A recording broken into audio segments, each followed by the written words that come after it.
Hello. The time has come to talk about perhaps the most amazing parable ever told in the entire history of humanity. You can't take the words out of a song. To talk about this parable could take about 15 years, especially in today's times. It is about the parable that Jesus Christ once told, the parable of the unjust steward. As is indeed known, there are Gospels that narrate about how Christ came, how he preached, and he preached exclusively in parables, always telling something, in a figurative way, in detail. There are 32 parables in the stories of Christ. In fact, it was for these stories that he was later crucified. And here is indeed the parable of the unjust steward. What is its mystery? Look, addressing his disciples, Christ says that there was a certain steward who was reported to the master for wasting his goods. And then the master called him and explained that apparently we will have to part ways. And this steward reasoned in his mind quite very logically that since he would have to part ways and he did not know how to work at all, he should go and find a place to which he would move. And for this he called those who owed his master and suggested, let's cheat with the receipts. You owe, so give a receipt. Instead, you will write a receipt stating that you owe less.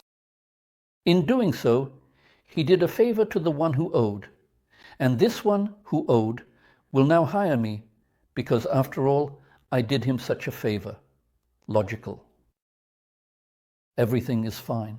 The scoundrel, the steward, forgave debts that were not his, but debts owed to the master. So what should the master do with him? Yes, it would seem punish. And now let's indeed read what is written in the biblical text of the Gospel of Luke. And the master praised the unjust steward for acting shrewdly, for the sons of this age are more shrewd in their own generation than the sons of light. Your brains are not boiling right now. Let me read again what that master said, who was just betrayed by his steward, and that master who knows about it. And the master praised the unjust steward for acting shrewdly, for the sons of this age are more shrewd than the sons of light in their own generation. Agree that in this phrase it is unclear what he was praised for, and it is unclear why the sons of this age are more shrewd than the sons of light. What is this said for? Moreover, this is clearly and explicitly said by Christ, and he continues to speak further. And I say to you, make friends for yourselves by means of unrighteous wealth, so that when it fails, they may receive you into eternal dwellings. Christ, whom we all revere as an example of something absolutely incredible, that highest morality, love for one's neighbor, all the best that can be brought into this world, says, this is recorded in his words, this is the foundation of faith and the foundation of religion, says, and I say to you, make friends for yourselves by means of unrighteous wealth. A good call, isn't it? And further, one who is faithful in a little is also faithful in much, and one who is dishonest in a little is also dishonest in much. Well, but how is this related to the previous one and further? So, if you have not been faithful in unrighteous wealth, who will trust you with true riches? Are you currently having an episode of schizophrenia right now? The text, which goes sentence by sentence, contains certain thoughts, each of which contradicts the previous one in the text.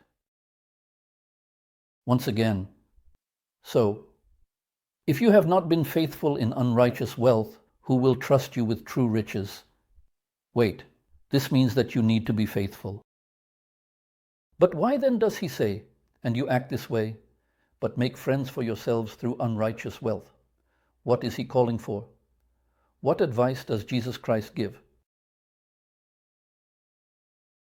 And in order to truly comprehend this, as is always the case with biblical texts, we need to, in essence, take a step back. The big picture is seen from a distance. The fact is that indeed every sequence of these unusual and peculiar phrases is not just slogans thrown somewhere, each of which should be perceived separately, but it is, in fact, an absolutely clear and coherent narrative, where each subsequent thought flows as a clear continuation of the previous one. And so, if we want to understand the essence of this parable, we need to step back and understand what the conversation is actually about. That is, of course, in general, we should take the first words of the biblical text and go on explaining what is happening and how one thing is connected to another. But I already have many stories, and having limited time, we will now step back, not a kilometer, but at least a couple of steps, in order to understand, in the general context, what exactly this parable is about. Let's literally just move back a chapter and read what it is about. And here, the 15th chapter begins with the words, "Tax collectors and sinners drew near to him to hear him. But the Pharisees and scribes complained, saying, 'This man receives sinners and eats with them.' So he spoke this parable to them. Which of you, having 100 sheep, if he loses one of them, does not leave the 99 in the wilderness and go after the lost one, until he finds it?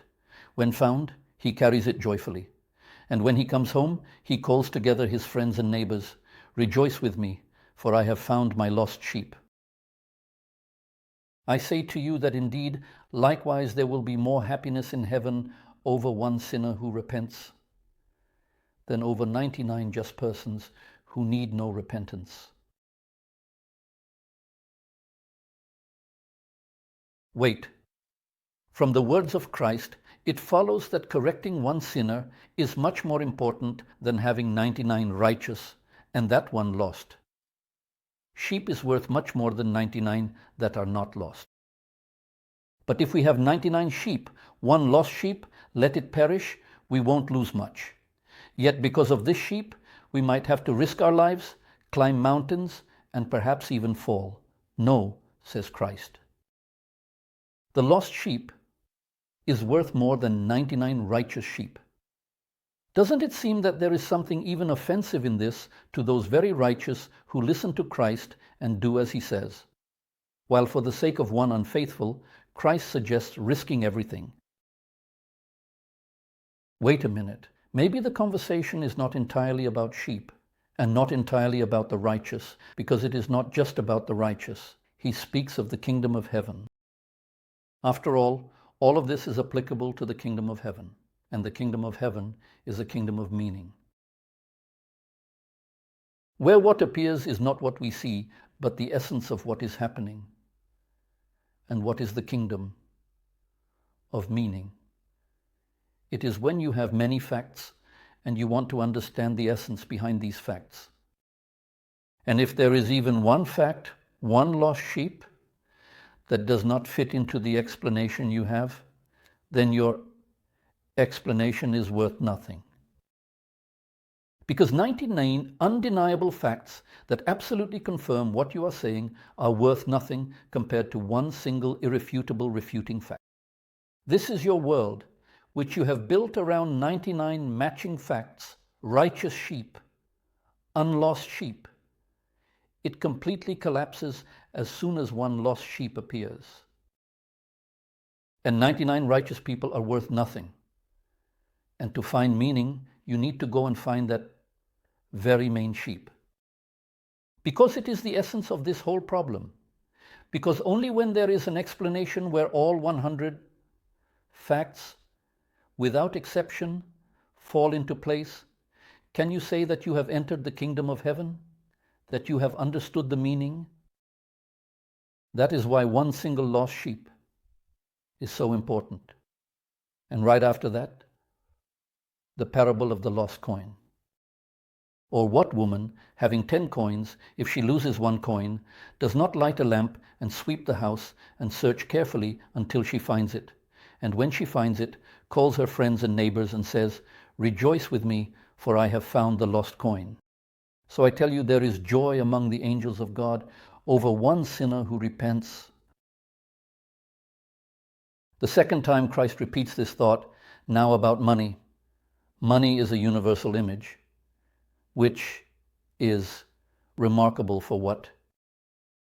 What if the sheep is a phenomenon that we see, commonly referred to as an animal, a beast, a sheep, a phenomenon? Here we see 99 signs. The 100th sign is lost. It does not fit into the explanation. We must find an explanation where all of them converge. But there are phrases that are constructed from words, and words have multiple meanings. And the multiplicity of meanings of words makes them different in relation to these sheep. What is the difference? You can buy anything for money. Money, a drachma, can be turned into any sheep, a ram, into anything you want. And this is an allegory of the word. A word can be turned into anything. It can acquire different meanings. And if perhaps all of a sudden one word in our phrase has lost its meaning, or maybe fallen out of the general context, it means we must seek the meaning of that word. We must not be complacent. For us, this is as important as the 9 other words whose meanings we have found. And only when we indeed find the missing word, only then should we truly call our neighbors and rejoice that we have finally approached the kingdom of heaven, approached the understanding of meaning. That is why these 2 parables follow one another. One is about observed facts, and the other is about the words we hear, because it is the same story, but it is different, because words are still polysemous by nature, unlike the phenomena we see. And from this, something should follow. The text must adhere to internal logic. Let's see what comes next in the text. He also said, "A certain man had 2 sons, and the father said to the younger of them, 'Father, give me the portion of the estate that falls to me.' And the father divided the estate between them. After a few days, the younger son gathered everything and went to a distant country, and there he squandered his property in reckless living." And then about how, after squandering everything, this prodigal son returned to his father, and when he was still far off, his father saw him and had compassion and ran. He fell on his neck and kissed him. The son said to him, "Father, I have sinned against heaven and before you, and I am no longer worthy to be called your son." The father said to his servants, "Bring the best robe and put it on him, and put a ring on his hand and sandals on his feet, and bring the fattened calf and kill it. Let us eat and celebrate." And they killed the calf. Then the son who had stayed with the father came.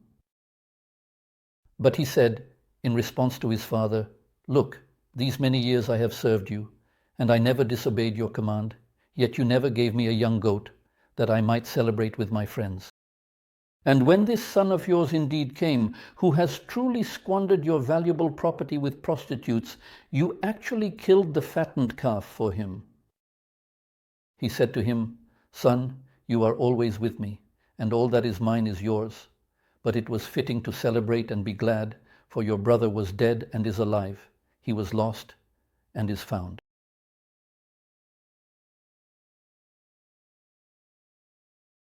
The parable itself is strange, because it continues this idea that it doesn't matter if someone was faithful to you. Rather, rejoice for the one who strayed and has returned.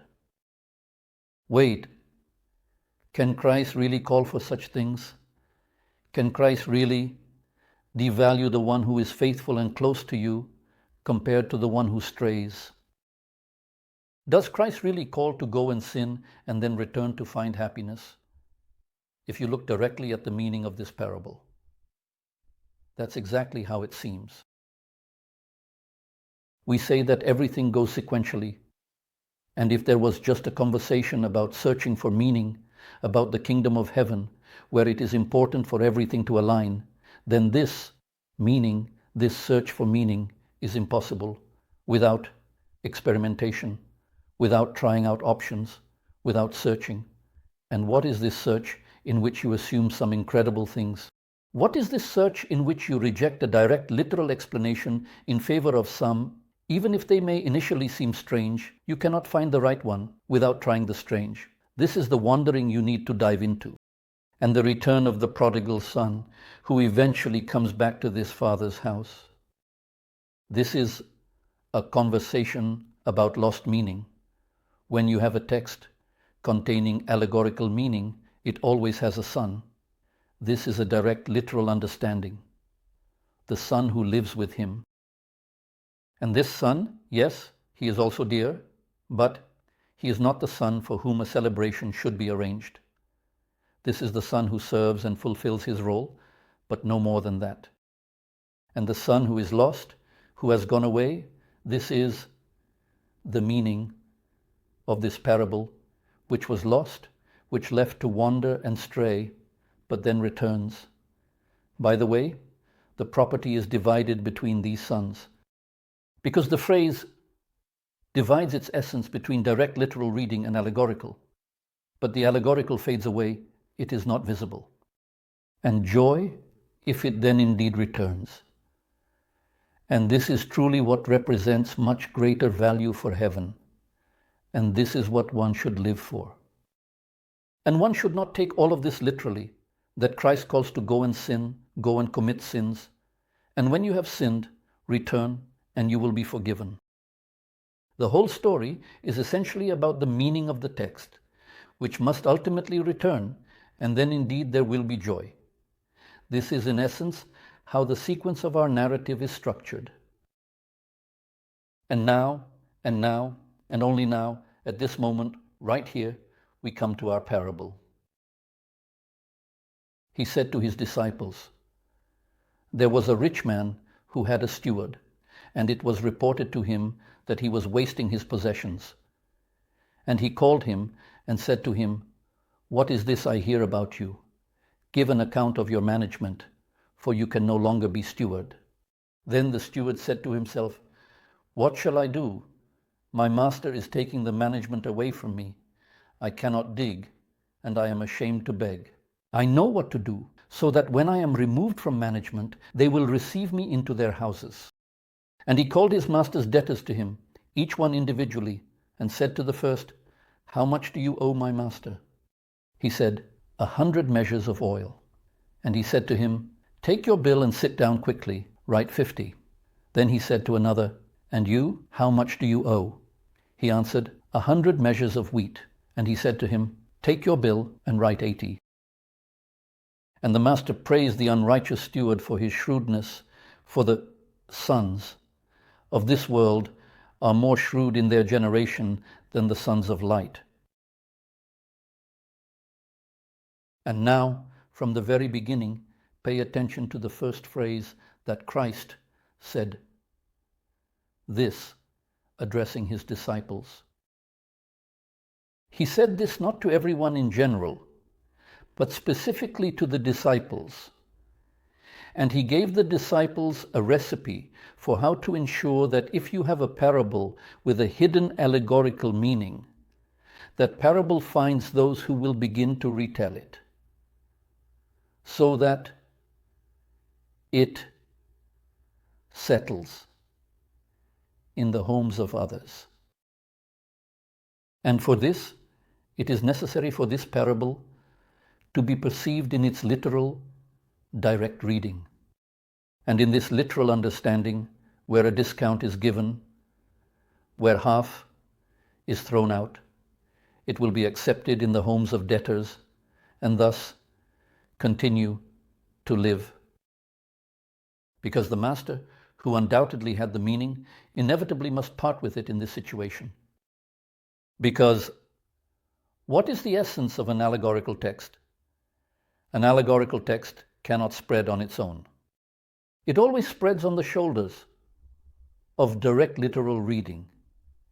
It carries through the world because people take the biblical text, read it, think everything is clear, retell these various little stories to themselves, rejoice in the fact that, look, I found meaning in this little story, and carry this text further. Those who carry this text are the debtors. But those debtors, to whom their debt was forgiven, leaving only half, because if you throw away half of the words, half of the meanings, half of the facts in any text with the remaining ones, you can explain anything. And those remaining, who can now stretch any meaning, will be the ones who carry the allegorical text. Therefore, he addresses the disciples, who must carry the allegories further, who will write the entire text.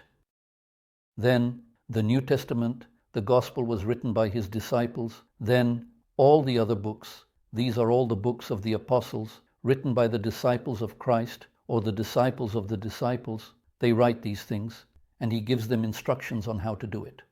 And then all of this is accompanied by this great phrase: "For the sons of this age are more shrewd in their generation than the sons of light."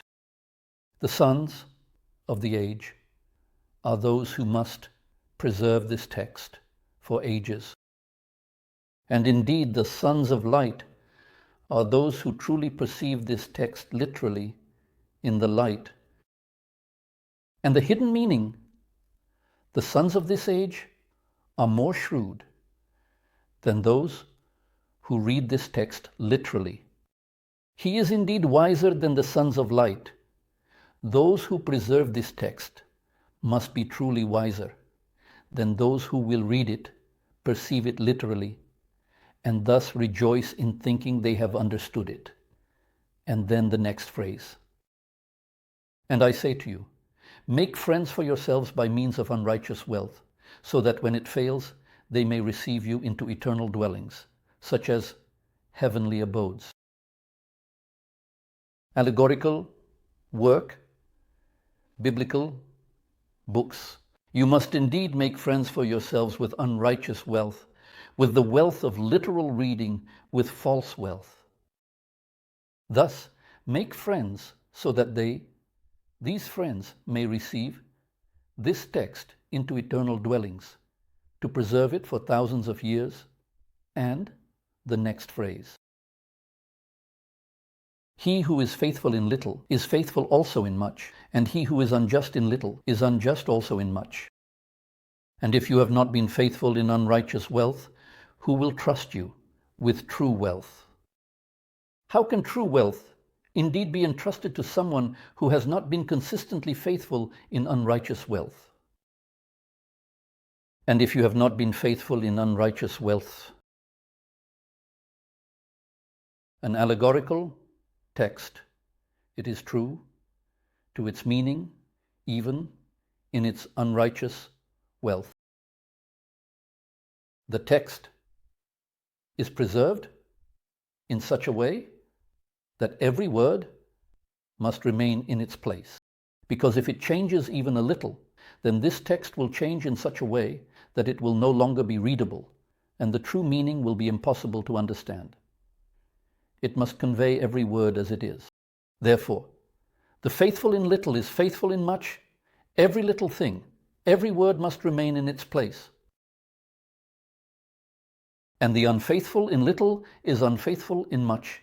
Every word, if it, God forbid, is lost, threatens to disrupt this entire text.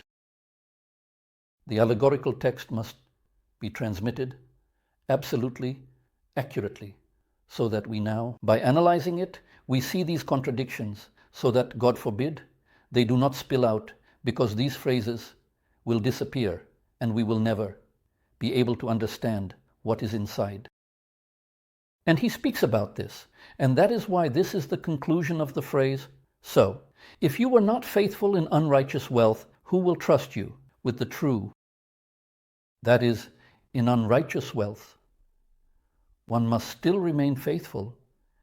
The text must still be fully preserved and be such as to carry this meaning. And then a complete and detailed instruction on how to write allegorical texts is formed. One must sell the literal reading, make it appealing, offer discounts, and please those who will carry it, but at the same time, under no circumstances, should one neglect to ensure that something in this text changes, that something is done in favor of the literal reading so that it could kill the meaning of the text. And by the way, there is an amazing illustration on this topic. The fact is that we have a biblical society, and there exists this great, one cannot say otherwise, synodal translation of the Bible, which I am reading to you now. This synodal translation, if the New Testament matches the Greek text, repeating all the words, phrases, precisely translating them, and the Old Testament preserves the Hebrew text, preserving word order and awkwardness. It is reproduced exactly. Well, naturally, some clever people, one cannot say otherwise, took and made what is called a New Russian translation of the Bible, where they said, well, some things are awkward, unclear, so let's think it over. Let's think it through for the apostles. Let's think it through for the authors of the Old Testament and write it in a way that is clear to people. Let's straighten it out, smooth it over, clarify. And they did. Everything sounds very beautiful, but there is no talk of accuracy there. Well now, if you understand this, then the following lines go smoothly. And if you are not faithful in what belongs to another, who will give you what is yours? No servant can indeed serve two masters, for either he will truly hate the one and love the other, or he will be devoted to one and despise the other. You cannot serve God and money. The Pharisees, who were lovers of money, heard all this, and they laughed at him. The Pharisees heard this and laughed at him because the Pharisees did not understand what was being said at all. And Christ was indeed telling that, yes, the allegorical text will have to choose whom to serve. You cannot serve both God and money at the same time. And that you will have to, yes, serve money for a long time, as it actively feeds and nourishes the whole world. And at the same time, one will have to be an ideal servant to money. And one will have to do this sincerely, because you cannot be loved by those who seek direct understanding in this and speak in allegories in a way that is visible. One will have to hide this there and pretend, just like this biblical text. This is the one that managed for 2,000 years, if we talk about the New Testament, to openly pretend to be a text that says everything a believer wants to hear from it, and first of all, what the church wants to hear from it. And the church is the heirs of those very scribes and Pharisees. Therefore, all this was heard by the Pharisees, who were lovers of money, and they laughed at him. And here we come to the story of how to perceive the church, which took and monopolized this text, saying, I alone understand what this is about, and gave a bunch of interpretations by the Pharisees, scribes, and the church. Let's try to understand who the scribes and Pharisees are, with whom Christ constantly opposes. Well, the scribes are those who read this text, copy it, and God forbid not a single letter should change, and at the same time believe that what is written should be taken literally and nothing should be added from oneself, because everything is already written here. The Pharisees go a little further. They say, no, in the end, we will explain everything. We will explain everything. We will give an explanation. We will explain that, and here we will tell you everything. The very name Pharisee means separated, divided, derived from the Hebrew word for to separate. This is how their name is translated from Hebrew. They provide an explanation for each verse, each parable, separating it from the others. This is the main point. What does Jesus Christ struggle against? The main thing is that he explains, or rather, how he struggles. He says that preserving this text is necessary for them, They are indispensable, but they are also the main evil. The attempt to give everything a simple, superficial, banal explanation, the first thing that comes to mind, while separating it from all other facts, because in isolation, we can explain absolutely anything. And there are essentially two fundamental approaches to basically interpreting the biblical text. The approach of the scribes is generally, this text, literally what is written, read, and act as it is written. The Jews extracted 613 rules from there, half prohibitive, half permissive, stating how things should be done. Orthodox Jews say, only what is written, no interpretations from themselves, we read exactly what is written. The scribes and the church, which is our Christian church, which says, oh, now I will explain everything to you, now I will clarify this, I will clarify that, Christ. These are certainly, without a doubt, actually the main opponents of Christ. And now you will understand further how Christ addresses the Pharisees. He said to them, you show yourselves as righteous before people, but God knows your hearts. For what is highly esteemed among men is an abomination before God. High, heaven, meaning the kingdom of heaven, what seems meaningful to people, direct, literal understanding, is an abomination before God. This is what Jesus Christ says to the Pharisees. And further, the law and the prophets were until John. Since that time, the kingdom of God has been preached, and everyone is pressing into it. But it is easier for heaven and earth to pass away than for one tittle of the law to fail. Do you understand how these phrases connect? The Pharisees try to explain each verse separately, finding their own human explanation, which is an abomination before God. And Christ tells them what this entire structure of the Bible is, the Old Testament, the New Testament, and not one tittle should disappear or be lost from there, because it is fundamentally important for understanding the meaning. And further, he says, whoever divorces his wife and marries another commits adultery, and whoever marries a woman divorced from her husband commits adultery. And he says this, continuing the original thought that not one tittle should be lost. And he says this, addressing the Pharisees. And what do the Pharisees do? They start to extract some meaning from this.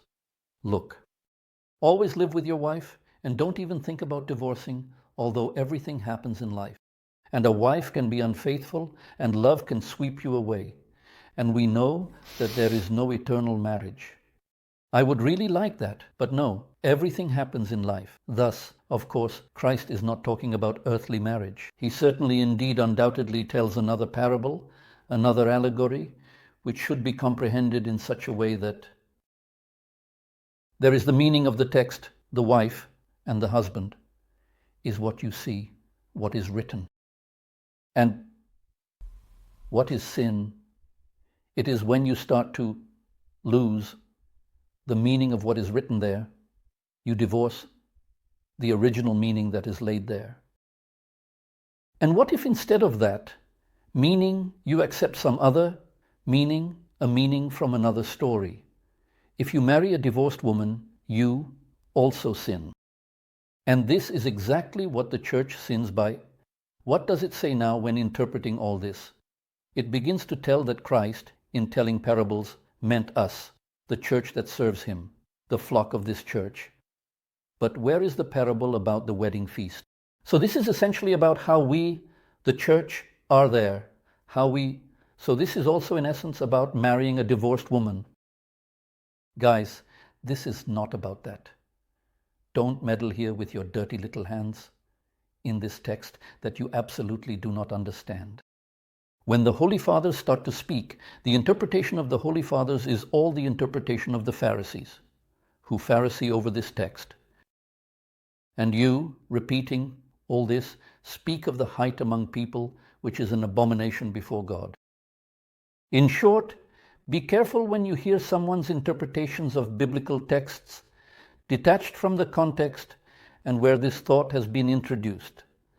Let's take another man's wife and marry her. And further, there was a certain man who was rich, dressed in purple and fine linen, and feasted sumptuously every day.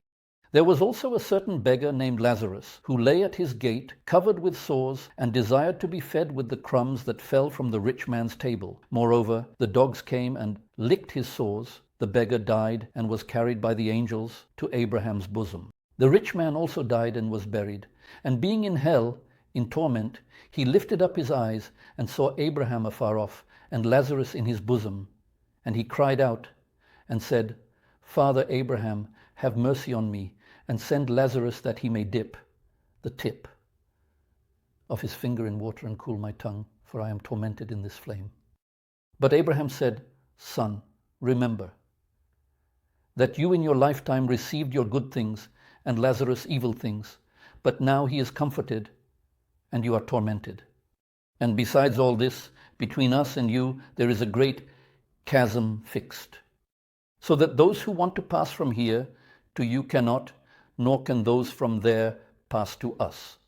Then he said, I beg you therefore, Father, that you would send him to my father's house, for I have 5 brothers, that he may testify to them, lest they also come to this place of torment. Abraham said to him, They have Moses and the prophets, let them hear them. He said to him, No, Father Abraham, but if one goes to them from the dead, they will repent. But Abraham said to him, If they do not hear Moses and the prophets, neither will they be persuaded, though one rise from the dead. The resurrection of the dead. This refers to the appearance of those allegories that once lived when this text was written, and had meaning, but which have died and must be resurrected, as prescribed when the Messiah comes. The dead must all rise from the graves of allegories. They must awaken, and all of this is connected, as I have told many times, remember, with the vocalization of this text. And here the rich man asks for Lazarus to cool his tongue, for he is in anguish, to give him water. And Lazarus is indeed truly this text, the understanding of the meaning of this text, which the dogs lick. The dog is a symbol of meaning.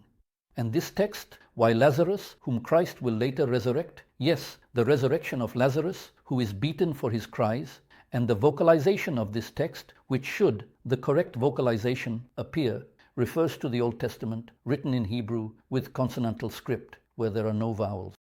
It must arise. But before that, there only exists the Church, with its Masoretic reading of the Old Testament and its interpretation of the New Testament, which daily holds a feast of proclamations dressed in this brocade of gold.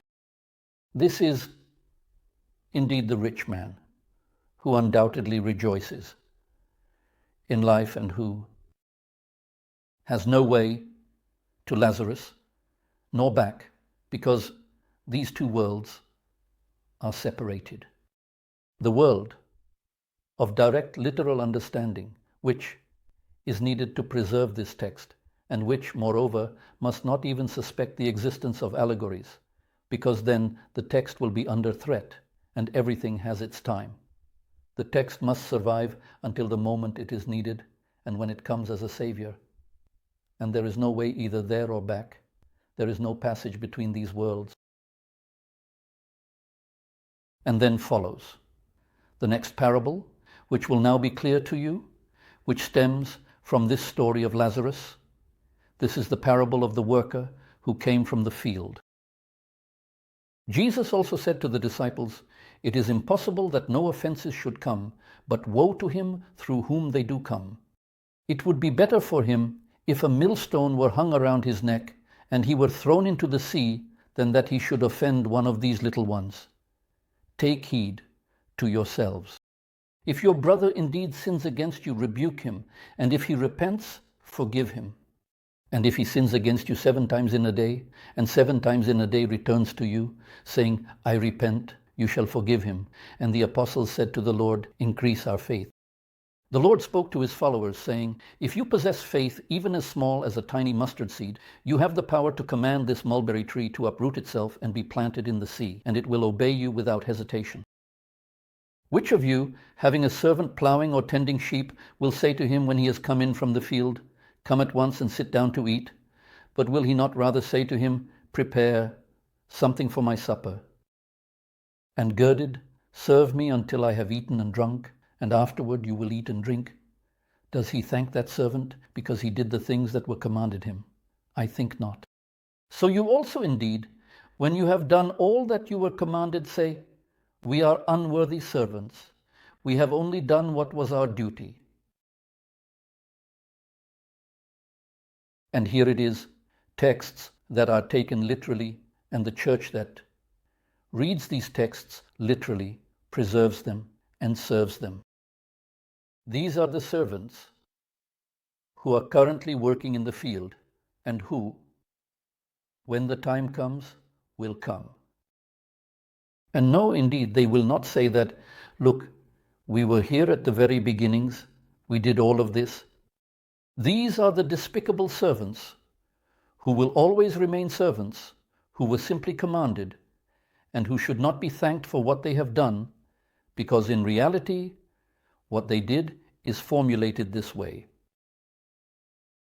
It is impossible not to come to temptation, but woe to the one through whom they come. Because woe to this entire church, because temptation will still come.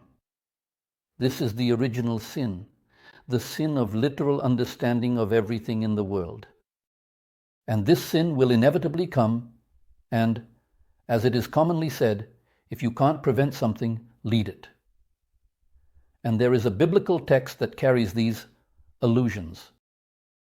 And the project that creates this church, to give it this biblical text, carry it. But woe to them through whom this is all the literal understanding that comes, insignificant servants who toil there in the field. But now, when the Messiah comes, they should not even think of attributing all these merits to themselves because they have no relation to them. They were the rich and the privileged who profited from this woe and who continued to live lavishly and feasted while plague reigned around. And when the moment comes to carefully weigh everything, when that very Lazarus indeed arrives, then their place is in the cauldrons there, because it is so prescribed by the very Jesus Christ whom they so revere. So shadow, know your place. And this is the beginning of the story about the coming of the Messiah. I made this story, and if you want the continuation of this tale, there will be a link in the description. Take a look. And here is the subsequent story. Thank you for your attention.